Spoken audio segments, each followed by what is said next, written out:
Hey guys, I'm Chris. I'm Kathy. We're here on a walk. We just found a little trail, taking a break, and thought we'd get out, not only get some walking in, but get into nature and hear the birds and everything. It's really nice. It's cold here, but it's okay. It's not that cold. No, We've had cold. It's manageable. It's manageable. Yeah, what we want to talk about today was basically a little Q&A. Questions that we get asked a lot. People that's interested in getting into expediting, possibly coming on, or sometimes just other drivers. I mean, we see other drivers out at truck stops and things, and they're kind of curious about our truck and what we do because it's not an 18-wheeler, and you know, just kind of curious about it, I guess. And So one thing, we've been doing some mentoring the last 2 weeks, especially maybe three or four couples. And so exam's growing, and that's a good thing. Exam's growing, and along with that, security and everything with the job. So we're excited for exam and excited to be a part of it. And some of these young couples that are coming on, very excited to help them.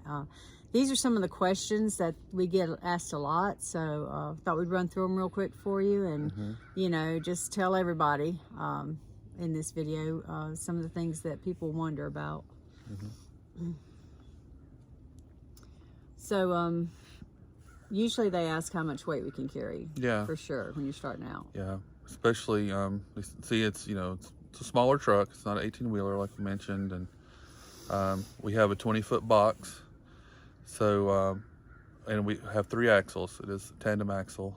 So with that, the max weight of the truck can exceed 54,000 pounds. If you question your own particular truck, look at your registration. It should tell you what the max weight is. From that, you know, you just you have to subtract your empty weight, and then that leaves you with what you can haul. Our truck has a max of 54,000, so the truck weighs roughly 30,000 empty, with our sleeper and all of our supplies and everything on board.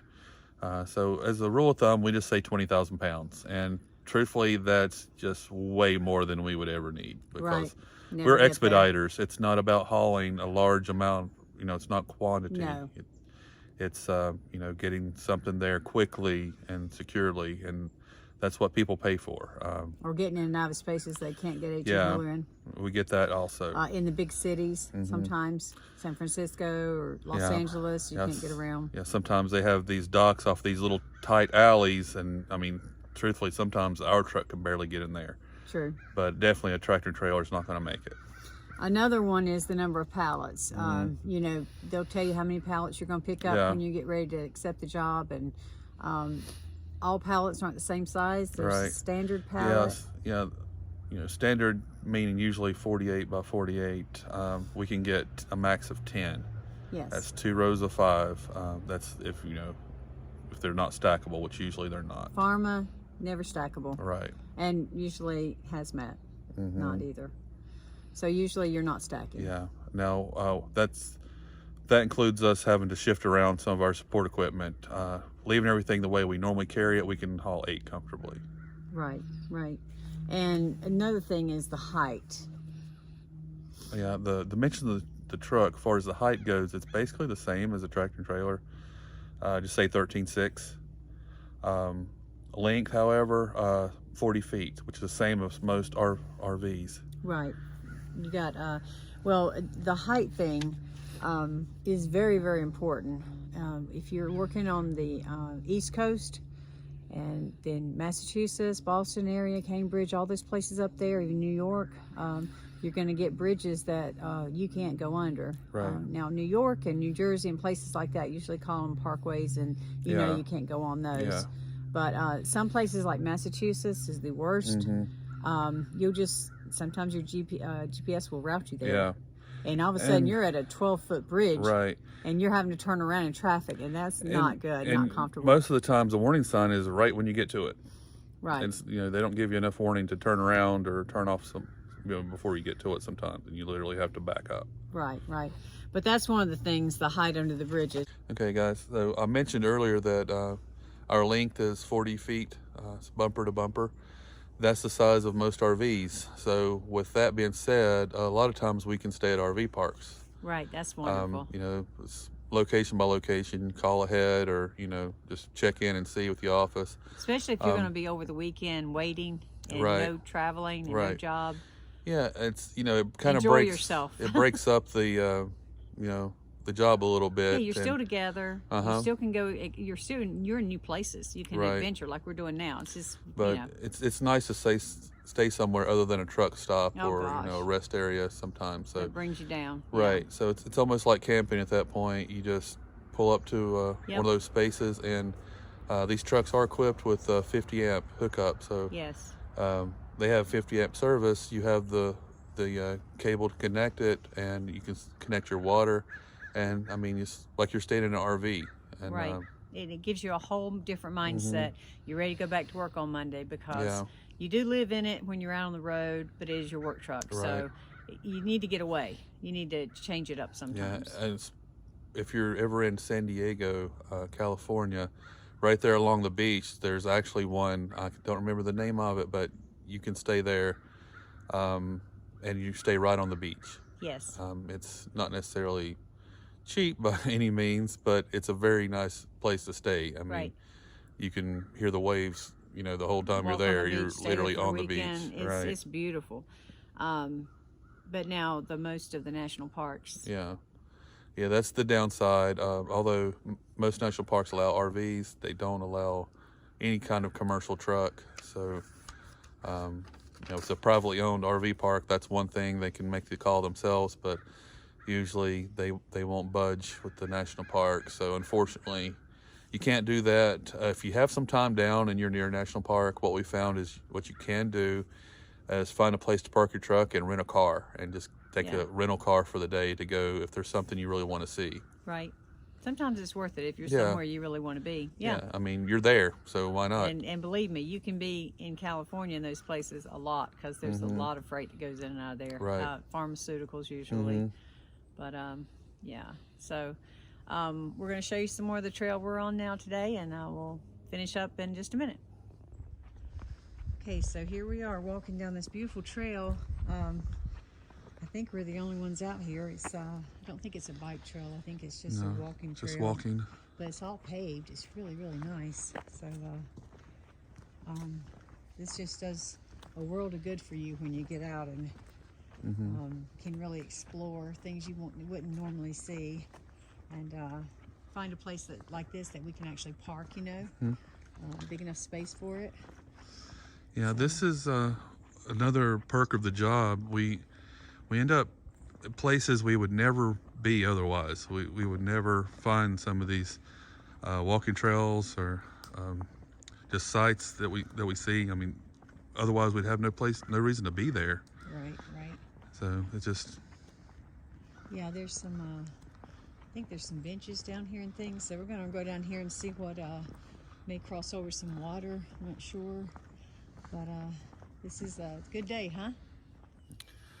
okay, guys. So next question we get asked a lot is it worth driving a small expedite truck? We usually ask this more so by people with some experience in the business and trucking. They're coming from 53-footer. they're coming from driving a tractor trailer, that kind of background, and you know, the way they see it is a lot different. If you can only haul a few pallets, what's the point? Because they're used to carrying a 53-foot trailer. And once again, the question is, the answer really is it depends. You get the money a little differently. It's not quantity. It's not that you have to haul a large amount with expediting. It's more the cargo that you do haul. It's something that's more high profile usually, or something that they need really quickly. We do stuff for the government sometimes, pharmaceutical companies, and they need the stuff yesterday. And sometimes this is a security issue too. They don't want it to change hands. They don't want it to go from this truck to that truck to this dock and just keep moving it around. They want to put it on a truck and go from point A to point B and get it there. With a seal on it one time, and they're done. Right. And this makes a perfect opportunity, especially for a husband and wife team, a couple, or family, good friends. I mean, someone that you don't mind being with all the time, of course, because Right. you're going to spend a lot of time together. But it creates the perfect opportunity for this.